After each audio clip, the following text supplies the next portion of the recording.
अस्सलाम वालेकुम। अभी जो यूके ने एक नई पॉलिसी जो प्रपोजल में उनकी चल रही है, जिसकी वजह से आप बहुत ज़्यादा परेशान हैं। पीएसडब्ल्यू भी आप लोगों को इफेक्ट हो रहा है। आपको जो वीज़ा मिल रहा है उसके ऊपर डिस्कशन हो रही है। वर्क परमिट के लिए हेल्थ केयर वीज़ा जो थे, ये सारी चीज़ें हम डिस्कस करेंगे आज की वीडियो में। तो स्टार्ट करते हैं। सबसे पहले जो यूके एक बम गिराने जा रहा है आप लोगों के ऊपर, वो है पीएसडब्ल्यू। इससे पहले पीएसडब्ल्यू था for 2 years, now they are going to reduce it for 1.8 months, 1.5 year का आपका हो जाएगा। तो कोई इतना फ़र्क नहीं पड़ता जिसने वहाँ पे जाना है। जो प्रोफेशनल लोग हैं जो वहाँ काम करते हैं, जॉब्स ले लेते हैं, तो उनके लिए तो कोई इतना मसला नहीं है। हाँ, if you are going unskilled, ना आपको ड्राइविंग आती है, ना आपके पास कोई यूनिक स्किल है, ना आपके पास इंग्लिश है, ना आपके पास कोई रेलिवेंट डिग्री है, और शॉर्टकट के थ्रू आप वहाँ चले जाते हैं, तो फिर आपके लिए बहुत ज़्यादा मुश्किल होगा। तो लिहाजा अब आपने कोशिश ये करनी है कि when you are going in UK you should be a genuine candidate. जो उनकी रिक्वायरमेंट्स हैं वो आपने मीट करनी है। दूसरी बात यह है कि जो स्किल्ड वर्कर वीज़ा था, पहले आप लोग लेवल 3 पे जा रहे थे, इंटर वाले बच्चे भी गए हैं, मैट्रिक वाले लोग भी गए हैं, और अब जब आपको वर्क परमिट पे जाना है तो now this criteria is going to be change and it is going to be level 6। और आपको जो है लेवल 6 करना है, बीएस करना है। बीएस करके आप वर्क परमिट के लिए अप्लाई करेंगे, और फिर जिस जॉब के लिए अप्लाई कर रहे हैं, सपोज आईटी में अप्लाई करें तो आपका आईटी की डिग्री होनी चाहिए। आप बिजनेस में अप्लाई कर रहे हैं तो बिजनेस की डिग्री होनी चाहिए। आप नर्सिंग में अप्लाई कर रहे हैं तो नर्सिंग की डिग्री होनी चाहिए। You should have a relevant degree for relevant job, right person for the right job. This is what they are going to implement. अब ये क्या होगा कि ये जो अभी आप लोग सपोज सितंबर इनटेक में जाते हैं और तब तक ये पॉलिसी इम्प्लीमेंट हो जाती है, या ये जैन 2026 में जाकर इम्प्लीमेंट होती है, तो जब इम्प्लीमेंट होगी ऑनवर्ड ये अप्लीकेबल होगी, ये रिवर्स में अप्लीकेबल नहीं होगी। फिर एक और चीज़ जो उन्होंने चेंज की है वो था कि जो केयर वर्कर वीज़ाज़ हैं, पहले पाकिस्तान से जा रहे थे, नाइजीरिया से जा रहे थे, इंडिया, बांग्लादेश से, श्रीलंका से जा रहे थे, एशियन कंट्री से। अब बाहर से कोई भी केयर वर्कर वाला वीज़ा वो नहीं ले रहे, कोई भी बंदा हायर नहीं कर रहे। They are going to hire from with in the country. वहीं से लोग, लोकल लोगों को हायर करेंगे, बाहर वाले लोग जो है वो नहीं जा पाएंगे। तो ये एक चीज़ है जिसके ऊपर जो है जो ओवरसीज़ की रिक्रूटमेंट है उसको वो एलिमिनेट कर रहे हैं, ख़त्म कर रहे हैं। तो आपने अगर माइंडसेट में ये चीज़ है तो ये भी आपने ख़त्म कर देनी है। फिर एक और चीज़ आती है यूके सेटलमेंट। अब जो यूके सेटलमेंट है, आप लोग पीआर वहाँ ले लेते थे अर्लियर।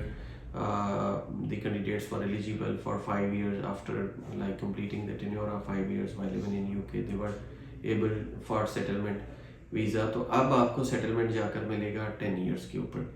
अच्छा, ये हम जैसे लोगों के लिए है जो यहाँ से जाते हैं, जो लोकल वहाँ पे लोग हैं, जो उनके डिपेंडेंट हैं, जो उनके रिलेटिव्स हैं, जो नेटिव हैं, उनके ऊपर ये चीज़ नहीं है। उनके लिए तो 5 years ही चलेगा। लेकिन हमारे लिए जो है जो ब्रिटिश नेशनल्स नहीं है, हमारे लिए उन्होंने 10 years कर दिया है।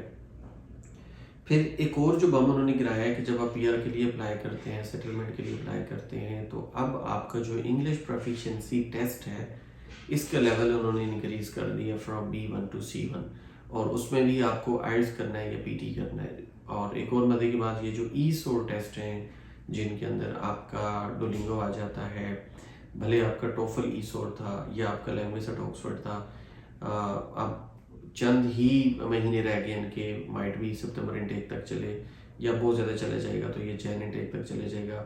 दे are going to be vanished from Pakistan. आपका लैंग्वेज सेट ई-सोर नहीं चलेगा। बहुत सारी यूनिवर्सिटीज़ अभी, जैसे ब्लूम्सबरी का आपको पता होगा रिसेंटली जो भी हुआ है, और उसके ऊपर जो है उन्होंने लैंग्वेज सेट बिल्कुल ही ख़त्म कर दिया, सेट भी ख़त्म कर दिया उन्होंने, ई-सोर भी ख़त्म कर दिया।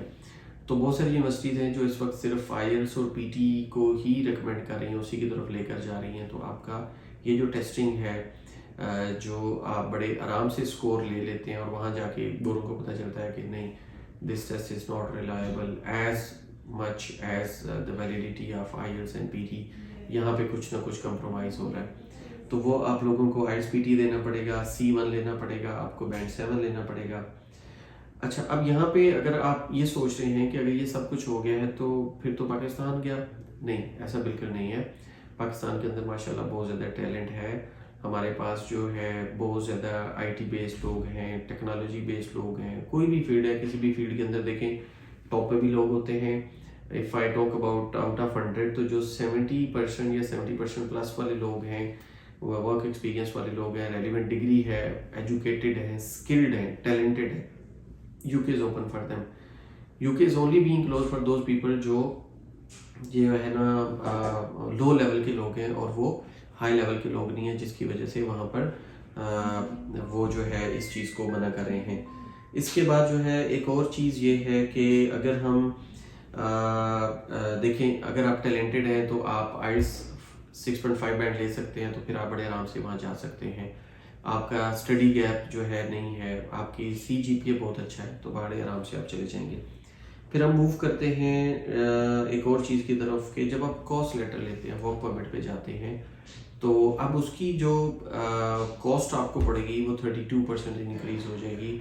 और ना सिर्फ ये कॉस्ट इंक्रीज़ हो जाएगी बल्कि वहाँ आ जाकर जो आपको सैलरी मिलनी है वो इंक्रीज़ हो रही है। Minimum salary is going to be 2400 pounds और ये 6600 पाउंड्स तक चली जाएगी। इस तरह ये अपनी सैलरी थ्रेशोल्ड को इंक्रीज़ करें, लेकिन वहाँ पर ये जो सैलरी थ्रेशोल्ड है ये आप लोगों का जो है अगर इतना अच्छा है तो फिर मेरे ख्याल में वहाँ पे जो आप लोगों का होगा, क्या कहते हैं उसको, जो चीज़ है आपकी वो आपकी बढ़ जाएगी, आपका जो टैलेंट है वो बढ़ जाएगा, आपकी जो स्किल्ड है, जो सारी चीज़ें वो आपकी इंक्रीज़ हो जाएंगी।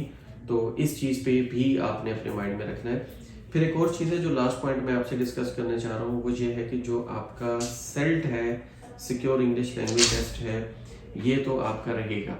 और जो आपके रिसर्च डिग्री प्रोग्राम्स हैं उसके लिए भी आपका सेट रहेगा, चाहे वो आइल्स हो चाहे PT हो। बाकी ये चीज़ें आपकी ऑनलाइन टेस्टिंग जो है ना ख़त्म होने जा रही है, तो आपने इस चीज़ पे बहुत ज़्यादा ख्याल रखना है। अपना बहुत ख्याल रखिएगा। आपको यूके स्टडी वाले से कोई भी क्वेश्चन हो, आप हमारे कॉन्टैक्ट नंबर पर रब्ता करें, हमारी टीम को विज़िट करें, हमारा ऑफिस विज़िट करें, इंशाल्लाह आपको बेहतर से बेहतरीन सोल्यूशन मिलेगा। अपना बहुत ख्याल रखिएगा।